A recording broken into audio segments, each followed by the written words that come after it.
گلگت بلتستان میں انتخابی دنگل سج گیا، 24 نشستوں پر ووٹنگ، پولنگ شام 5 بجے تک بغیر کسی وقفے کے جاری رہے گی۔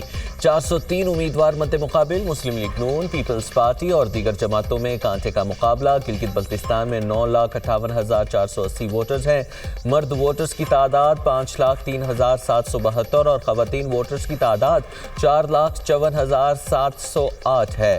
انتخابات کے لیے قائم 1,391 پولنگ اسٹیشنز میں سے 551 انتہائی حساس قرار۔ انتخابات کے لیے گلگت بلتستان میں سیکیورٹی کے سخت انتظامات، 17,500 پولیس اہلکار سیکیورٹی پر مامور۔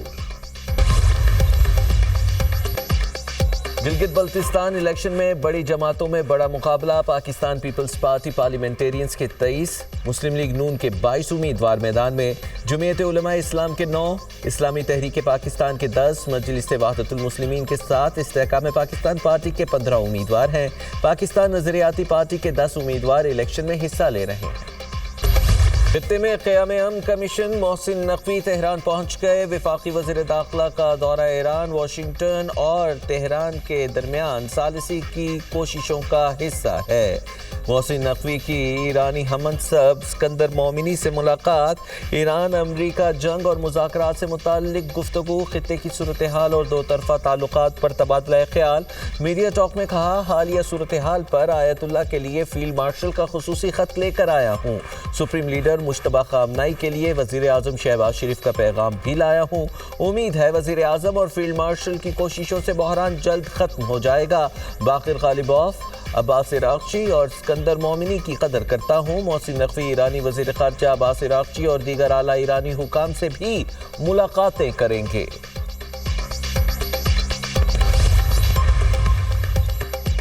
لبنان کے آرمی چیف دورہ پاکستان کے لیے روانہ۔ برطانوی خبر ایجنسی کے مطابق فیلڈ مارشل سید عاصم منیر کی دعوت پر لبنانی آرمی چیف پاکستان کا دورہ کر رہے ہیں۔ ان کا دورہ ایسے وقت میں ہو رہا ہے جب پاکستان امریکہ اور ایران میں ثالثی کی کوششیں کر رہا ہے۔ امریکہ کا 2 ایرانی ڈرونز مار گرانے کا دعویٰ۔ سینٹ کام کے مطابق ڈرونز آبنائے ہرمز میں بحری جہازوں کے لیے خطرہ تھے۔ امریکی افواج صورتحال پر نظر رکھے ہوئے ہیں۔ گزشتہ روز بھی فریقین نے ایک دوسرے پر حملے کیے تھے۔ پاسداران انقلاب نے امریکی کارگو جہاز کو قبضے میں لے لیا۔ ایرانی میڈیا کا دعویٰ، کہا امریکی کمپنی کے کارگو جہاز کو آبنائے ہرمز میں ٹرانزٹ قوانین اور ضوابط کی خلاف ورزی پر روکا گیا۔ امریکی کارگو جہاز کی فوٹیج بھی جاری کر دی گئی۔ ایران میں رجیم چینج میں ناکامی پر اسرائیل کی خفیہ ایجنسی موساد میں تبدیلیاں۔ ایران حکومت کا تختہ الٹنے میں ناکامی پر موساد کے نئے سربراہ رومن گیفمین نے نائب کو برطرف کر دیا۔ رومن گیفمین نے منگل کو موساد کی سربراہی سنبھالی تھی۔ موساد کے انٹرنیشنل ریلیشنز برانچ کے سربراہ نے پیر کو استعفیٰ دیا۔ امریکی نیوز ویب سائٹ کے مطابق امکان ہے کہ مزید افسران کو بھی مستعفی ہونا پڑے گا۔ رپورٹ کے مطابق نائب سربراہ کو گزشتہ برس سینکڑوں ایجنٹ اور فنڈز دیے گئے تھے۔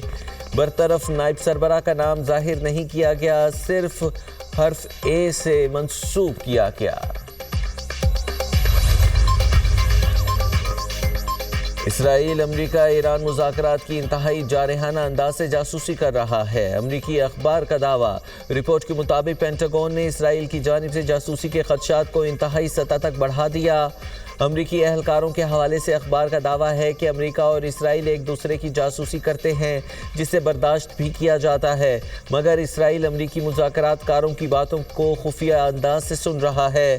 امریکہ ایران مذاکرات کے حوالے سے جس قدر جاسوسی کی جا رہی ہے وہ تمام حدیں پار کر چکی ہیں۔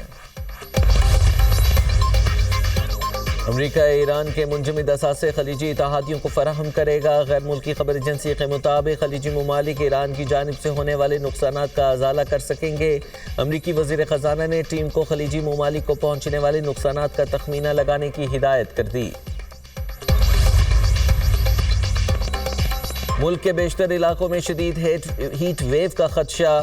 آج سے 12 جون کے دوران ملک کے بیشتر علاقوں میں ہیٹ ویو کا الرٹ جاری۔ درجہ حرارت معمول سے 4 سے 6 ڈگری سینٹی گریڈ زیادہ رہنے کا امکان۔ کراچی میں بھی ہیٹ ویو کا خدشہ۔ شہر قائد میں پارہ 40 سے 43 ڈگری سینٹی گریڈ رہنے کا امکان ہے۔ شدید گرمی کے باعث جنوبی پنجاب اور سندھ میں گرد آلود ہوائیں اور آندھی چلنے کی پیشگوئی کی گئی ہے۔ ہیٹ ویو کے باعث عوام کو احتیاطی تدابیر اختیار کرنے کی ہدایات بھی سامنے آئی ہیں۔ آزاد کشمیر پولیس کا امن و امان خراب کرنے والوں کے خلاف کریک ڈاؤن، 72 افراد گرفتار، شرپسندوں سے اسلحہ، مواصلاتی آلات، مشتبہ دستاویزات اور دیگر سامان برآمد۔ قانون شکنی برداشت نہیں، آزاد کشمیر پولیس کا شرپسند عناصر کو واضح پیغام، کہا کسی کو امن خراب کرنے کی اجازت نہیں دی جائے گی، قانون ہاتھ میں لینے والوں کے خلاف سخت کارروائی ہوگی۔ سوشل میڈیا پر اشتعال انگیز مواد پھیلانے والوں پر بھی کڑی نظر رکھی جا رہی ہے۔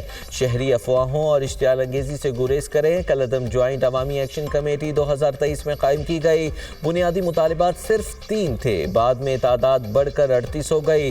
بجلی اور آٹے کی رعایتی قیمت پر فراہمی اور اشرافیہ کو حاصل خصوصی مراد کا خاتمہ مطالبات تھے۔ کالعدم جوائنٹ ایکشن کمیٹی کی احتجاج کی کال نامناسب ہے۔ وزیر اعظم آزاد کشمیر فیصل ممتاز راٹھور کی دنیا نیوز سے خصوصی گفتگو، کہتے ہیں جو بھی قانون ہاتھ میں لے گا اس کے ساتھ بھرپور طریقے سے نپٹا جائے گا، مسائل کا حل ڈائیلاگ کے ذریعے ہی نکلتا ہے، خطے میں انتشار کا فائدہ ہمارا دشمن اٹھاتا ہے۔ پیپلز پارٹی آزاد جموں کشمیر قانون ساز اسمبلی کے انتخابات میں کامیابی حاصل کرے گی، JUI کے ساتھ انتخابی اتحاد ہو سکتا ہے۔ آپ 7 تاریخ تک اگر کریں گے ٹھیک ہے، نہیں کریں گے تو ہم جناب نوکو آ رہے ہیں۔ اب جب وہ ڈائیلاگ بند کر کے چلے گئے، آپ مجھے بتائیں کیا آزاد کشمیر کو ایک جتھے کے حوالے کیا جا سکتا ہے؟ ان کو تو ہم نے یہ بھی آفر کی کہ اچھا ایسا کرتے ہیں کہ آپ آئیے، آپ انتخابات میں حصہ لے لیں، ہم کشمیر کی تحریک آزادی کو کسی صورت نقصان نہیں پہنچنے دیں گے، ہم پاکستان کے اس خطے میں انٹرسٹ کو کمپرومائز نہیں ہونے دیں گے۔ ان کے ساتھ تو ابھی ڈائیلاگ ایسا ہی ہے کہ آپ پتھر کے دیوار سے جا کے سر پھوڑے۔ آزاد کشمیر کو کسی جتھے کے حوالے نہیں کیا جا سکتا۔ کالعدم جوائنٹ ایکشن کمیٹی سے مذاکرات ایسے ہی ہیں جیسے سر دیوار میں مارنا۔ Opposition leader Azad Kashmir assembly شاہ غلام قادر کی پروگرام ٹو نائٹ ود سمر عباس میں گفتگو، کہتے ہیں جوائنٹ ایکشن کمیٹی سے ہم نے 15 جون تک کا وقت مانگا پر وہ نہیں مانی، پھر کہتے رہے الیکشن سکیجول مؤخر کریں۔ تحریک آزادی کشمیر پر کسی قسم کا کوئی سمجھوتا نہیں ہوگا۔ ایران کے طاقتور ہونے سے متعلق مغرب کا دیرینہ ڈراؤنا خواب حقیقت بن گیا۔ ایرانی سپریم لیڈر کے مشیر برائے خارجہ امور ڈاکٹر علی اکبر ولایتی کہتے ہیں خطے میں سمجھوتے کا خواب دیکھنے والے بہت بڑی غلطی کر رہے ہیں۔ ایران مزید مضبوط ہو رہا ہے اور اسٹریٹجک نقشہ دوبارہ تشکیل دیا جا رہا ہے۔ ٹرمپ کو آبنائے ہرمز دوبارہ کھلوانے کے لیے عارضی معاہدے کی ضرورت ہے۔ ایرانی قومی سلامتی اور فارن پالیسی کمیشن کے ترجمان ابراہیم رضائی کا کہنا ہے کہ ایران اب کسی شرارت یا بدامنی پر مزید تحمل کا مظاہرہ نہیں کرے گا، ہم خطے میں توازن قائم کرنے کے عمل میں شامل ہیں۔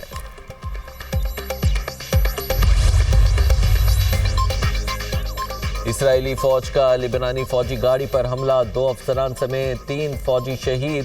صہیونی فوج کے جنوبی لبنان میں حزب اللہ کے 150 اہداف پر حملے، حزب اللہ کے کمانڈ سینٹرز، راکٹ لانچرز اور بنیادی ڈھانچے کو نشانہ بنایا گیا۔ ایران کی لبنان پر اسرائیلی حملے کی مذمت، ترجمان وزارت خارجہ اسماعیل بقائی کہتے ہیں حملے اسرائیل کا گھناؤنا جرم اور جارحیت کا واضح پیغام ہے۔ اسرائیل لبنان کے لیے سلامتی، استحکام یا پھر خوشحالی نہیں چاہتا۔ صہیونی فوج لبنانی شہریوں کو نشانہ بنا رہی ہے۔